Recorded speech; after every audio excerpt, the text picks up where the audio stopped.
Hi, everyone. It's Kelsey Bowler back filling in for Beverly Hallberg on She Thinks, as Beverly is still off enjoying the last of her honeymoon. Big congratulations there. She Thinks is a podcast from Independent Women's Forum where we talk with women and sometimes men about the policy issues that impact you and the people you care most about. Today, we are joined by Cynthia Monteleone, a world champion track athlete who specializes in the 400 meter. At the 2018 World Masters Athletic Championships in Spain, Cynthia actually competed against a transgender athlete from Colombia. She beat this athlete by a few tenths of a second to make it to the final round of the 200 meter race. But at the 2019 April World Championship indoor meet in Poland, that same athlete won bronze in the 80 meter hurdles, beating Cynthia's teammate. When Cynthia tried to voice concerns over the fairness of a biological male competing against women, a USA track and field administrator told her, for your own safety, you might want to keep your mouth shut. Well, Cynthia didn't follow that direction.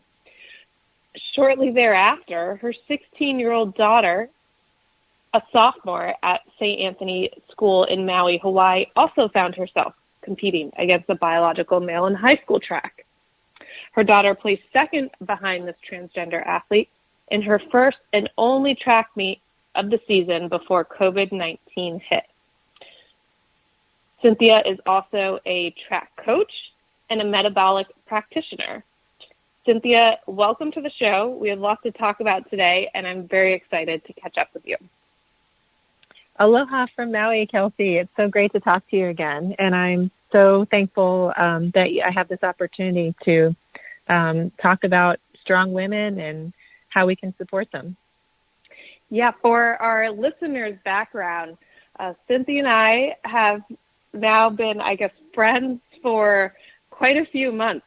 I was doing work for Independent Women's Forum, trying to find some of these personal stories of how girls and women are being impacted by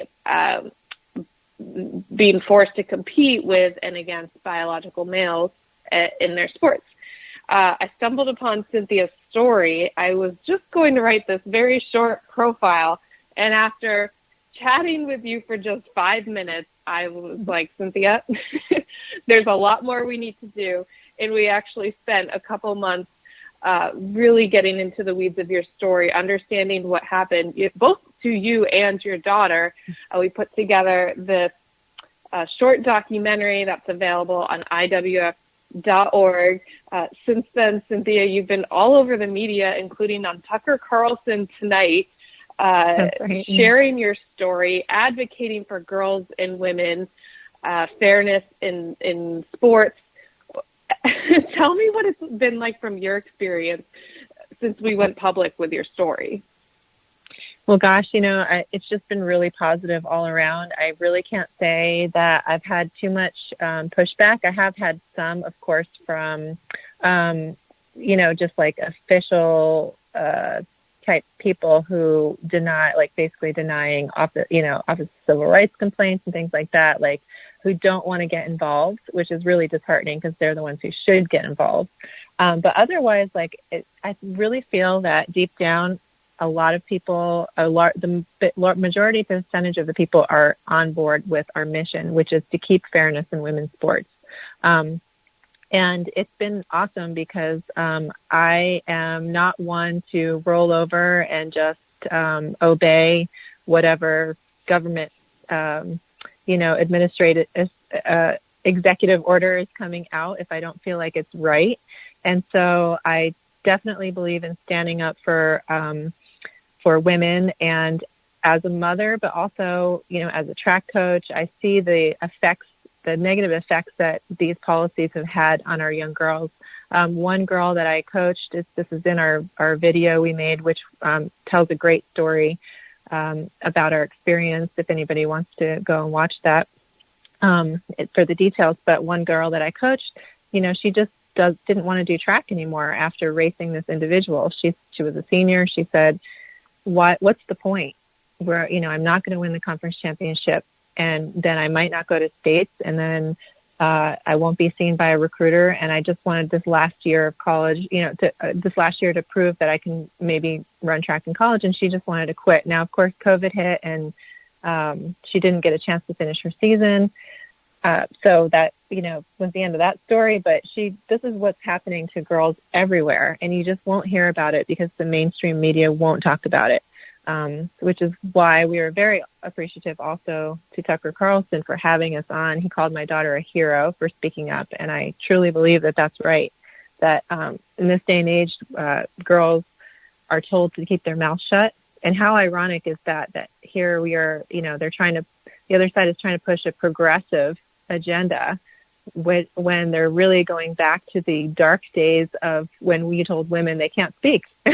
And so same thing with that administrator who told me, perhaps for your own safety. Now, maybe he was really worried about my safety. It's very possible. But also a lot of the top officials in certain organizations will tell you, just keep your mouth shut. Just sweep it under the rug until it gets worked out. But it's not getting worked out. It's actually getting worse. And all of our fears are coming true, whether it be my daughter losing her very first high school race after training for a year to an individual who trained only for track for 2 weeks, had never run track before. So clearly a male-bodied advantage there. But what I'm saying is, even in other aspects, our worst fears are coming true as far as individuals taking advantage of these policies. I think that you would probably agree with that with the latest news stories. Absolutely. Out of Loudoun County, which is not far from where I'm from. If you are listening, I'm sure you've heard about it, but it was published on Daily Wire and has not been picked up by very many mainstream outlets thus far. Hopefully by the time this podcast publishes, that will change. But certainly what we're talking about today encompasses far more than girls and women's sports. I have to say, when I first chatted with you and heard your story, I was like, how has no reporter told this yet? How am I so lucky to be the first one to really elevate Cynthia's story on the national level? Because the participation of male athletes in female sports was being reported on and by every major media outlet. And the dominant narrative on the left was, this isn't really happening. It's such a small issue. So few transgender athletes are playing women's sports that this is just being completely overblown by conservatives. And then come to find out, both a mother and a daughter both had firsthand experience competing against biological men. I was just dumbfounded that nobody had. Well, yeah, right. Nobody had jumped on the story. Right. They're purposely weren't jumping on it. I actually had a reporter here in Hawaii, in Honolulu, who wanted to run our story, or actually just even my daughters, and was told by, his superiors that he couldn't run the story. That was, he would have to change it or make it from the opposite point of view. So that's what was happening, is we were trying to tell our story, but nobody would listen. And again, that's being silenced. And where are we? We're in the dark ages again, where women are being silenced by men. This is ridiculous. Everyone needs to have the courage to stand up and say what is fair and what is right. And I definitely encourage all of your listeners to do that in any way, shape, or form that's available to them, meaning even if it's just filing a complaint, if they see it happening. Now, if that complaint is not approved, that at least it's still down that there is a complaint. So just speaking up and questioning. How about raising questions? How is this fair? That's a good question. Because as your IWF came out with a great women's report that shows the evidence of why it's not fair. So plenty of research there. Yes, I want to get to that in 1 second. But before I do, I want to say the issue of fairness in girls and women's sports is far from resolved. But the encouraging news out of our work with you is the fact that you can say, after going public with your story, you've received an overwhelming positive response from the public. And I see this being replicated in all the parents who are becoming more brave to either stand up for fairness in women's sports, stand up against transgender bathroom and locker policies they fear put their daughters at risk, stand up against critical race theory in school or mask mandates, whatever it is. Parents are finding their voice. And I think they're realizing they're not alone, but it really does take those first few individuals like yourself to go public, to be the face of this issue, and to show everyone else that you are not alone. I'm here with you. Yes. That's what my daughter and I, we had a long talk about it because it's not a light decision. I discussed it with my whole family. They all said we stand behind both of you speaking up. And for a freshman, now sophomore, she's a junior now, freshman, sophomore, basically, as this was unfolding in high school, to go through this and to have the courage to speak up. Now, I did set her up with some tools for that, which one was she doesn't have a phone and she doesn't participate very much in social media. She has an Instagram account through mine. It's private.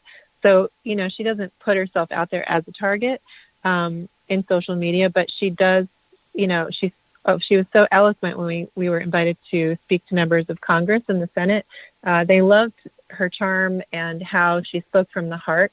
The thing about us is that we're not very extreme on one side or the other. We have compassion for all individuals involved, and we recognize that everyone is a human being, but we also stand firm in that there needs to be fair competition. And so I think that we were well received because we are strong in our voice. We speak up, we raise questions, but we also have compassion. And that really comes out from my daughter. So I'm very proud of her as well for having the courage to speak up. And she has had great support from her peers and her teachers as well. She doesn't go to public school. She goes to a Catholic school, so that probably matters in that realm. But just in general, amongst her peers, she's had 100% support. So that's encouraging, I think, to all of your listeners, too, that it's not going to be this witch hunt that the media makes it out to be. I really feel like they have twisted the narrative on this, where most people, even the Democratic Party, when they polled them, the large majority, I believe it was above 80%, agreed that male-bodied athletes should not compete in female sports. So you are not alone. Even amongst those who don't agree with you on other things, you're not alone.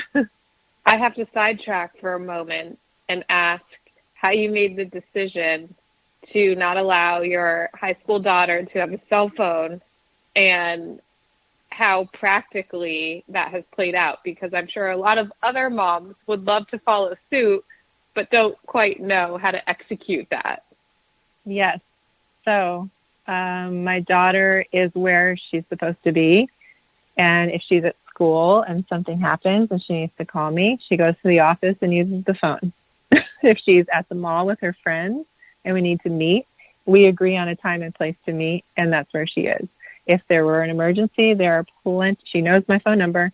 There are plenty of people everywhere who have phones, just like in the olden days when we had landlines, so she can, use their phone and call.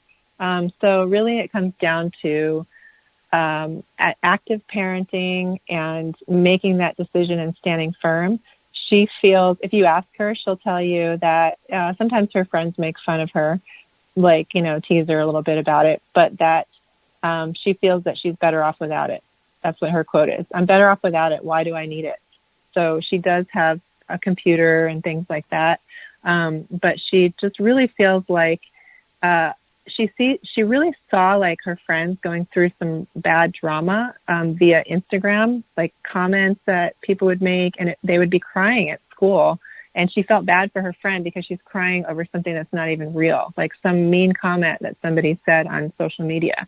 And so firsthand, and then she also told me that the pressure to have an eating disorder was rampant on these social media platforms. And she saw her friends having access to that and was worried about that. So I think that she's always been kind of mature for her age, but she'd rather read a book. Or she does photography. She'd rather do that. she's just really not that interested in the fake type world that social media creates.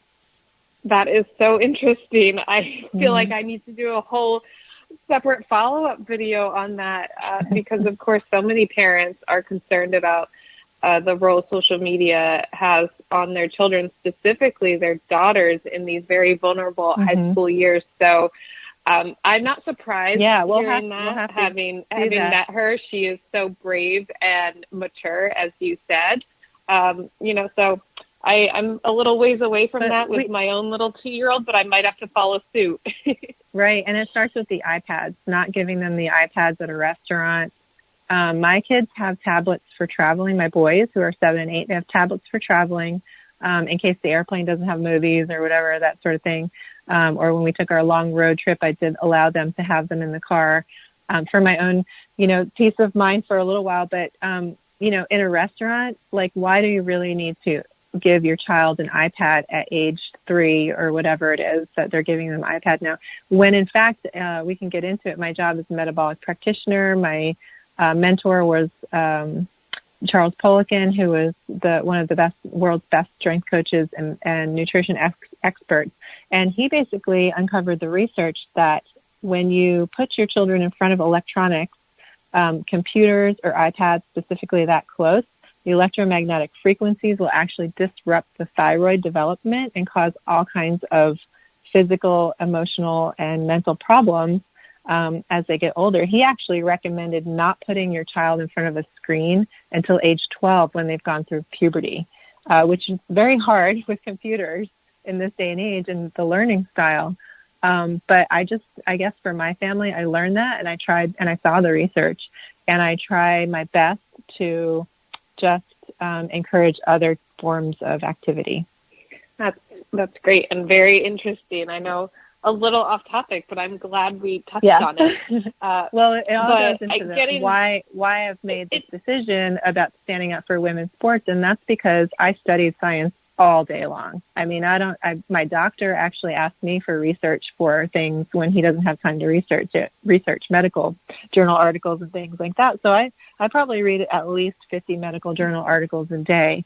And when I read things like, myonuclei in cells create muscle mass for men that women can't possibly reach that potential, this sort of thing, I'm reading the science and I see, here are the facts that, yes, our intuition is correct that men are stronger and faster and that they will always be stronger and faster even after gender reassignment and hormone therapy and things like this. It's because I read the science for my job, for my clients. Absolutely. And that brings me to the report that IWF published called Competition Title IX, Male-Bodied Athletes and the Threat to Women's Sports. And this aims to help athletic associations, policymakers, and courts understand the threat to female athletes in women's sports, much in part by featuring this exact type of research you're mentioning. And if you go through that research, which we spent months doing as we compiled this report, it very clearly concludes that in most sports, allowing biological males to compete with and against females puts women and girls at a significant disadvantage. Male puberty confers a significant and lasting athletic advantage. I'm curious how this type of data has translated to your real life experience. Well, as well, we can just see it firsthand. And my clients, when I talk about my clients, I have, the lady next door as a client, but I also have Olympians are my main clients, Olympians and professional athletes. And they have to make decisions, Kelsey, like as female athletes, how do I train around my cycle? How do I make sure I have the nutrients because women are deficient in iron because of their menstrual cycle? How do I have enough of these nutrients to get through my training, my hard training? What about birth control? What's going to be the least affecting on my performance as an Olympian? Or if I don't take birth control, what if I become pregnant and then I can't go to the Olympics because I'm pregnant? So these are all things that male-bodied athletes do not have to think about. So not only the physical advantage That's very clear in all of the research, even after, all of the therapies and reassignment. But male-bodied athletes will never have to think about these things that female-bodied athletes do. And so, like I said, I firsthand see my clients having to make these decisions, and they're the males that they race against not. And I like that you all use the term male-bodied athletes. I'm just going to say right here, because another topic that's not discussed very much is the DSD athletes, which is like a sexual disorder development of sexual disorders, disorder of sexual development. I think that's what it is. Yeah, DSD. So these are male-bodied athletes who are assigned the gender female at birth because their testes are undescended. Okay, so they still have all the male parts. They have the male hormones, but they're assigned female sex. And they're usually in third world countries, not always, but usually.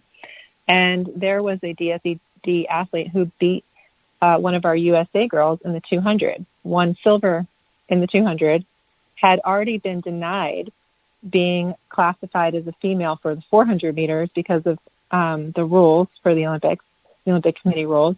So how is this individual not meeting qualifications to be a female in the 400, but then can drop to the 200 and then compete as a female? Still a male-bodied athlete. So I really like that you use that term, because it encompasses all of these other situations where females like Gabby Thomas, who got third, should have gotten the silver medal, in my opinion. So there's a lot to study in sports. Yeah, and in talking about the science, of course, we have to keep in mind we're talking about individuals, and often when it comes to the transgender population, very vulnerable individuals. And I'm curious, in your own life, how, and since we threw you to the media to talk about this issue publicly, how you balance having compassion for these individuals who, in some cases, just want to participate in high school sports, and in other cases are actually trying to compete in elite levels, such as the Olympics. Mm-hmm. Okay, I think how do you handle that? That's a good point. I actually have a friend who is transgender, male to female.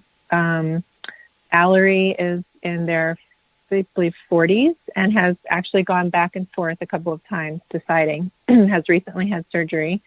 So it's pretty much, solidified that decision. But I had a long talk with Allery, and Allery said something really interesting to me. And that was that one voice does not speak for all of the voices in that community. And Allery felt that as a person who is identifying as female, they would never, ever enter a race where their male dominance would dominate a female. Allery said this is not what being female is about. If you know that your male body, which, yes, it still has an advantage, is going to dominate a female, then you shouldn't be entering that race. So I thought that this is an individual who also has compassion and also sees, the issue, but is just trying to be themselves. And I think there are a couple of categories of, like I said, one person does not speak for everyone. So the extremists on the internet do not speak for the whole transgender community. And so that being said, we just have to see everyone as human, and also recognize that as humans, there are some not so good humans, and there are those who will take advantage of these rules. And that's why we have separate bathrooms and separate locker rooms, and we have opportunities for girls to earn scholarships, because there are some not so good intended individuals who will take advantage of these prizes, money. Think about all of the money to be won with an Olympic silver medal, or, the scholarship that can be won by advancing to the state championship, being seen by a recruiter and getting recruited and getting that scholarship that could have gone to a girl. That's the whole purpose of Title IX. We have to recognize that there are differences, allow people to express themselves and be themselves, but not take opportunities away from girls and women that we fought so hard and so long for, if that makes sense.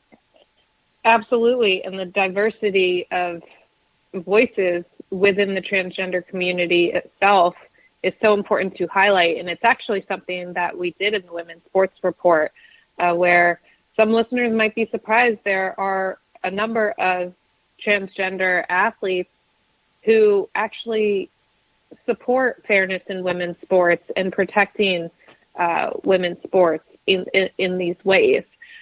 So you can hear their stories along with Cynthia and her daughters and many others. You can read those alongside the science and the research in Independent Women's Forum's competition report, which can be found on iwf.org/competition. And before I let you go, Cynthia, you're such a wealth of information. I have to ask, as a metabolic practitioner, some advice for those of us who maybe fell off the saddle a little bit during the COVID pandemic, haven't been working out or eating as great as we should. What is a good way to kind of kickstart a healthy lifestyle? And what's your words of encouragement to inspire us to do it? Because I can tell you, in my defense, I'm 7.5 months pregnant, but I am not as active as I should be. You should be gaining weight, Kelsey. That's good. But yeah, a lot of people, they were mentally challenged during COVID, and they just fell into a rut because, how depressing that you have to stay in your house and quarantine, and all this stress that's going on can make you gain weight. And I think that there are a lot of different ways. I talk a lot about champion mentality, because not only am I a world champion, but like I said, my clients are Olympic champion or Olympic and national champions. So I tell them what to eat and what supplements to take for optimal health and performance. So I guess I'm going to try to nutshell this, but because there are a lot of different things. I give advice every day on my Instagram, which is fastover40, @fastover40. And I also have a book that's very concise in giving some workouts and things like that too, and information. But I would say start with protein. A lot of people don't get enough protein. Just as we question the mainstream media about other things, we sometimes have to question, where is our nutritional information coming? So I do my own research on nutrition. I have found that the best way to get yourself back in the swing of things is to aim for 1.5 grams of protein per your ideal body weight. So I'm 150 pounds, 5'10". I get minimum 200 grams of protein a day. I exercise 3 times a week running. I strength train 4 times a week. You can start by walking up hills. That's what I recommend, walking up a hill maybe 10 times. Time yourself. Maybe it takes you about 2 minutes and 30 seconds to walk up the hill. Eventually, if you feel like you can jog it, that would be awesome. Of course, check with your physician for changing diet, exercise, supplement, all that stuff. But I found that that's a really key success, increasing protein and start moving. So it can start with a walk, or you can, walk or run hills, but high intensity seems to be better than long, slow distance for aging especially. So when you turn 40, don't train for a marathon, train for sprinting. It'd be much better for you for oxidative stress and all kinds of things. But just basically get moving. Another, if I were to pick one supplement to recommend, it would probably be fish oil, omega-3s. Now it's got to be a high quality fish oil, not just one from Walmart or Costco. But I would say that actually in research has caused or has changed people from being depressed and having anxiety to not. So it does a lot of different things. It helps you lose body fat. But yeah, omega-3s, or, eat some sardines, eat some salmon, fishes that are high in omega-3s. There's a lot more I could tell you, but that's a good start.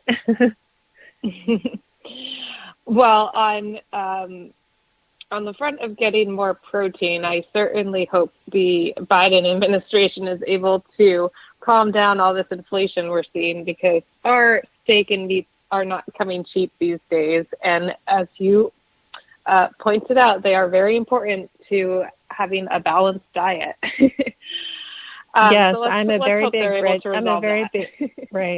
big red meat advocate. In fact, if you look at any of their latest research, anything that's linked it to cancer or anything like that has been debunked. Like, that is not true. Red meat is actually very healthy for you, but there's an assault on red meat right now because if you start looking into the plant protein business, the current administration is actually pushing that, whether it be in the name of climate change or something else, like whatever their agenda is, so that these, millionaires like James Cameron, who is the director who created the latest documentary on plant protein. It was called Game Changers. A lot of people went vegan because of that, but really he just invested so many millions in pea protein, $2 million in pea protein. So it was his commercial for selling pea protein.